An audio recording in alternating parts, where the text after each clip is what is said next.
नमस्ते फ्रेंड्स, कैसे हो आप सभी।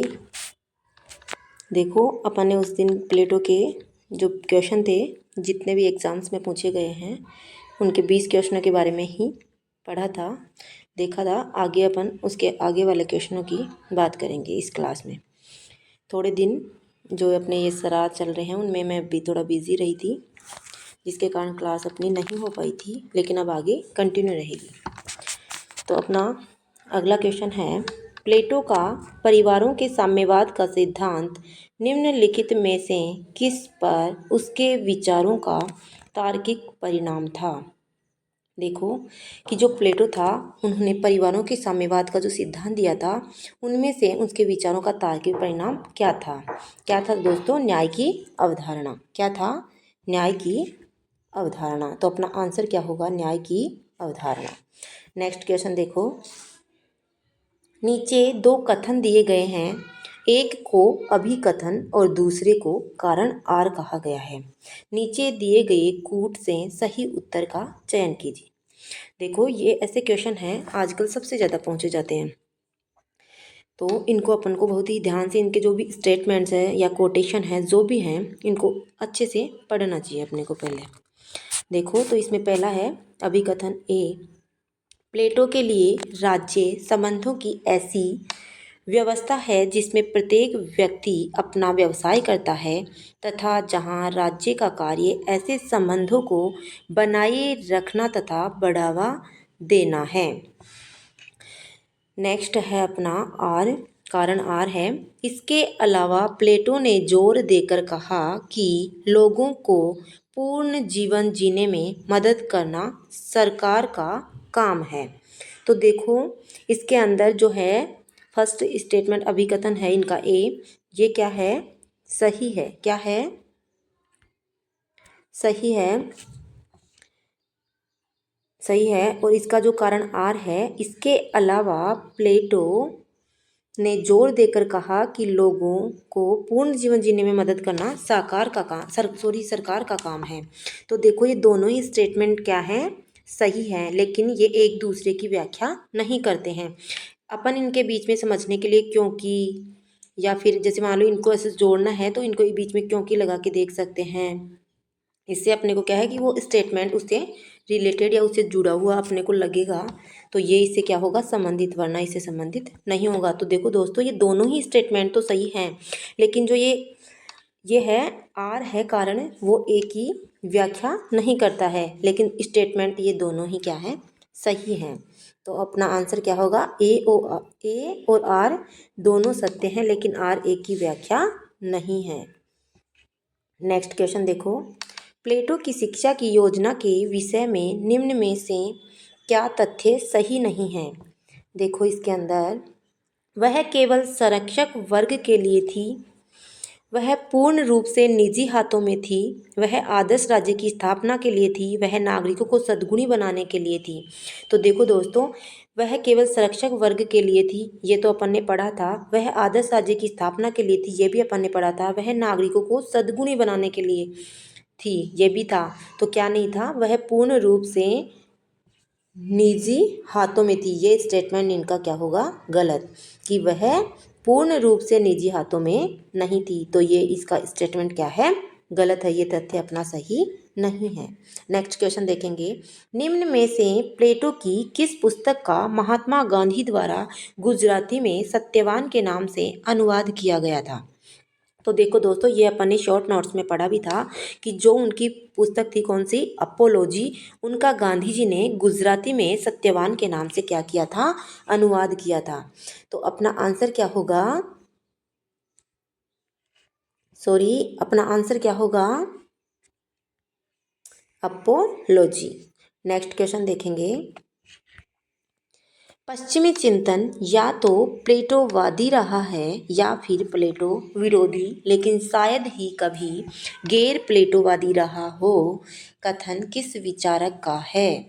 देखो ये किसने कहा था? कार्ल पॉपर ने। देखो दोस्तों, ऐसे स्टेटमेंट तो अपने को क्या होंगे? रटने ही पड़ेंगे, और ये मैंने करवाया भी था इसमें बताया था आपको, जो ये कार्ल पॉपर था, तो ये कथन किसका है? कार्ल पॉपर का। इसने कहा था कि पश्चिमी चिंतन या तो प्लेटोवादी रहा है या प्लेटो विरोधी, लेकिन शायद ही वह कभी गैर प्लेटोवादी रहा हो। तो यह कथन किसका है? कार्ल पॉपर का। नेक्स्ट क्वेश्चन देखेंगे। नीचे दो अभिकथन दिए गए हैं, जिनमें से एक को अभिकथन ए के रूप में और दूसरे को तर्क आर कहा गया है। इसमें देखेंगे अपन अभिकथन ए। प्लेटो के अनुसार मनुष्य की आत्मा में 3 घटक होते हैं, विवेक, साहस और क्षुधा। ये अपन ने पढ़ा था कि जो प्लेटो है वो जो आदर्श वो जो राजा था, दार्शनिक राजा था, उसके अंदर कितने कितने वर्ग होते हैं? 3 वर्ग, और उनमें 3 ही क्या पाए जाते हैं? गुण पाए जाते हैं, विवेक, साहस और क्षुधा, यानी विवेक, साहस और संयम। नेक्स्ट है आर, तर्क आर क्या कहता है? राज्य व्यक्ति का विराट रूप है। ये भी अपने स्टेटमेंट था, क्या जो प्लेटो का स्टेटमेंट था वो अपन ने पढ़ा था कि राज्य व्यक्ति का ही वृहद रूप है। तो ये दोनों ही स्टेटमेंट सही हैं और आर जो है वो एक ही सही व्याख्या है। तो इसका आंसर क्या होगा? ए और आर दोनों सही हैं, आर एक ही सही व्याख्या है। नेक्स्ट क्वेश्चन देखेंगे अपन। निम्न में से कौन से कथन सही हैं? नीचे दिए गए कूट के आधार पर उत्तर दें। देखो, प्लेटो की रिपब्लिक न्याय से संबंधित है। प्लेटो श्रम विभाजन न्याय से संबंधित है। प्लेटो कार्य विशेषीकरण की अवधारणा देता है। प्लेटो के लेख डायलॉग वार्ता के रूप में हैं। तो देखो दोस्तों, ये चारों ही स्टेटमेंट क्या हैं? सही हैं। प्लेटो की रिपब्लिक है वो किससे संबंधित है? न्याय से संबंधित है। ये स्टेटमेंट क्या है? सही है। प्लेटो का श्रम विभाजन न्याय से संबंधित है, ये भी सही है। प्लेटो कार्य विशेषीकरण की अवधारणा देता है, अपन ने पढ़ा था ना कार्य विशेषीकरण का सिद्धांत उनका। प्लेटो के लेख डायलॉग यानी वार्ता के रूप में, डायलॉग शैली में हैं। तो इसका आंसर क्या होगा? उपरोक्त सभी। नेक्स्ट क्वेश्चन देखें। आकृति का सिद्धांत, थ्योरी ऑफ फॉर्म और गुफाओं का रूपक, एलिगेरी ऑफ कैप्स निम्नलिखित में से किससे संबंधित हैं? तो ये किससे संबंधित है दोस्तों? प्लेटो से संबंधित हैं। कि आकृति का थ्योरी ऑफ फॉर्म और गुफाओं का रूपक का मतलब शॉर्ट क्लास थी अपनी, उसमें पढ़ा था अपन ने कि जो प्लेटो से संबंधित शब्दावलियाँ थी, गुफा का रूपक, इनके बारे में अपन ने पढ़ा भी था। तो इसका आंसर क्या हो जाएगा? प्लेटो। नेक्स्ट क्वेश्चन देखेंगे अपन। राज्य व्यक्ति का विराट रूप है, किसने कहा? देखो दोस्तों, ये स्टेटमेंट बहुत बार पूछा गया है। देखो, एक बार पहले भी पढ़ा है अपन ने कथन के रूप में, और अभी भी आगे इसका क्वेश्चन पूछा गया है। क्या है? जीडीसी 2019 के अंदर। देखो, इसमें राज्य व्यक्ति का वृहद रूप है या विराट रूप है, किसने कहा था? प्लेटो ने। तो यह स्टेटमेंट किसका होगा? प्लेटो का। नेक्स्ट क्वेश्चन देखें। निम्नलिखित में से कौन से दो सही हैं? प्लेटो ने अधिकारों की तुलना में कर्तव्यों पर अधिक बल दिया। उसका आदर्श राज्य केवल एक विचार था, न कि वास्तविकता। वह नारीवादी नहीं था, उसने वर्ग राज्य की बात कही। तो देखो, इसमें वह नारीवादी नहीं था, नहीं दोस्तों, उसने स्त्रियों का क्या किया था? समर्थन किया था। उसके वर्ग राज्य की बात कही, उसने वर्ग। देखो, ये क्या कहता है कि उसके सही स्टेटमेंट अपने को क्या करने हैं? बताने हैं। तो देखो, इसमें प्लेटो ने अधिकारों की तुलना में कर्तव्यों पर अधिक बल दिया, तो ये स्टेटमेंट उनका क्या होगा? सही। उसका आदर्श राज्य केवल एक विचार था, न कि वास्तविकता, यानी कि जो उनका आदर्श राज्य का विचार था वो केवल एक विचार ही था, उसको वो वास्तविकता में यानी धरातल पर उसको लागू नहीं कर पाई। तो इसका आंसर क्या होगा? 1 और 2। नेक्स्ट क्वेश्चन देखें। इनमें से किस विचारक के लेखन में प्रथम बार द्वंद्वात्मक पद्धति का प्रयोग हुआ? देखो, द्वंद्वात्मक भौतिक प्रणाली का प्लेटो ने उसका प्रयोग किया था ना अपने उनके सिद्धांतों में, द्वंद्वात्मक पद्धति का, देखो, तो इसका आंसर क्या होगा? प्लेटो। प्रथम बार किसने किया था?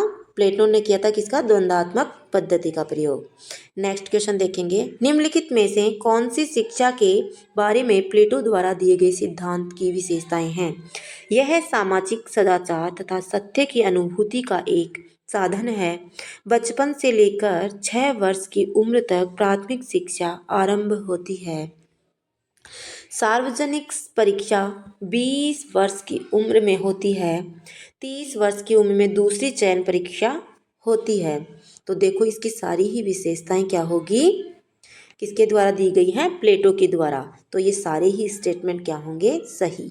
तो देखो इसमें इसका आंसर क्या होगा, इस मतलब जो प्लेटो ने जो सिद्धांत दिए थे उनकी ये सारी ही विशेषताएं क्या होंगी, सही होंगी। कि जो सामाजिक सदाचार तथा सत्य की अनुभूति का एक साधन है, सही बात है। बचपन से लेकर 6 वर्ष की उम्र तक प्राथमिक शिक्षा आरंभ होती है। सार्वजनिक परीक्षा 20 वर्ष की उम्र में होती है।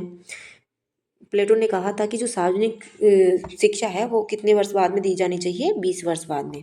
30 वर्ष की उम्र में दूसरी चयन परीक्षा होती है। तो ये सारे स्टेटमेंट क्या होंगे, सही होंगे।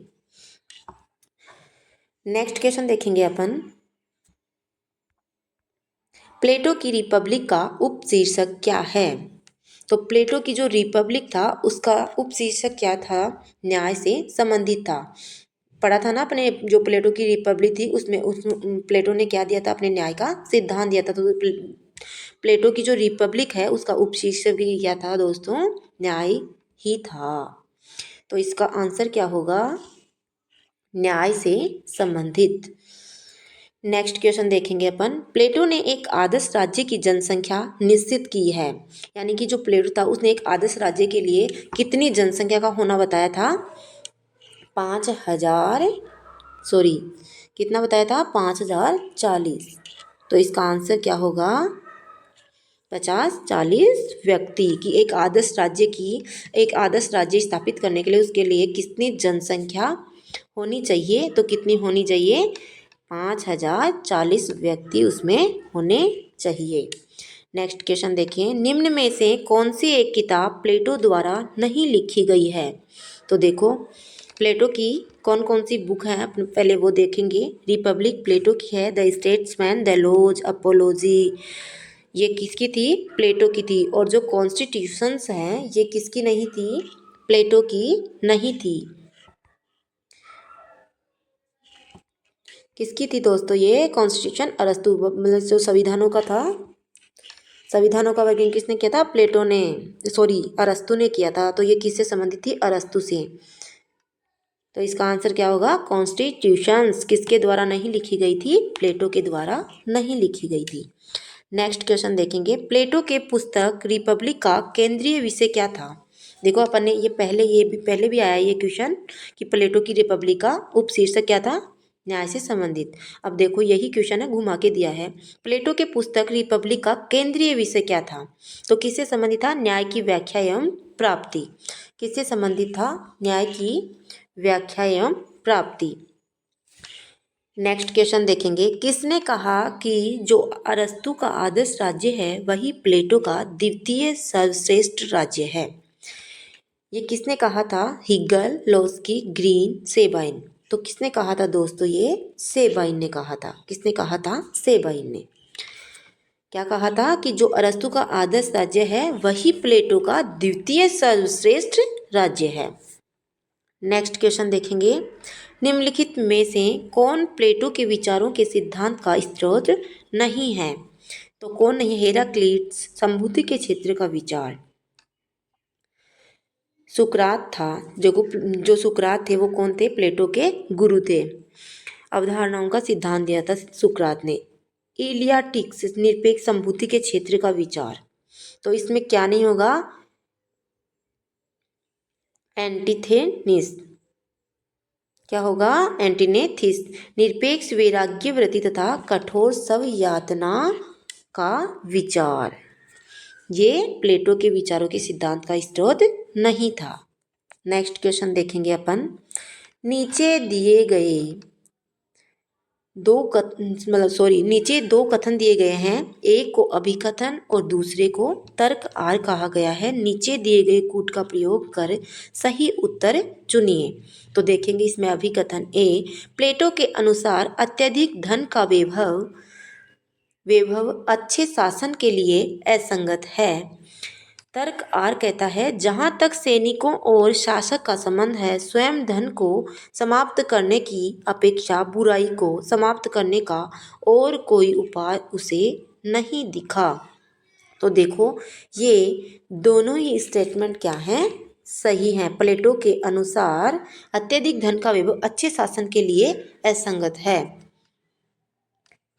अगला देखो, जहां तक सैनिकों और शासक का संबंध है, स्वयं धन को समाप्त करने की अपेक्षा बुराई को समाप्त करने का और कोई उपाय उसे नहीं दिखा। तो ये दोनों ही स्टेटमेंट क्या हैं, सही है। और जो आर है वो एक ही क्या कर रहा है, व्याख्या कर रहा है।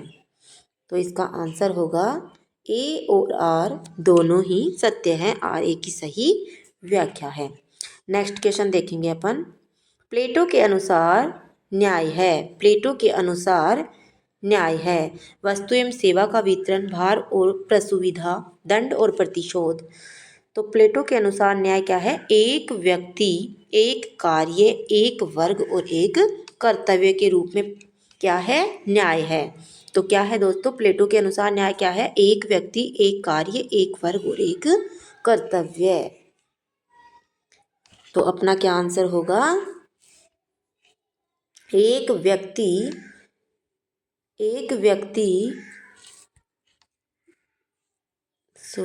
एक व्यक्ति, एक कार्य, एक वर्ग। ठीक है दोस्तों, अपन आज इतने ही क्वेश्चन करते हैं। नेक्स्ट क्वेश्चन करेंगे अपन नेक्स्ट क्लास में।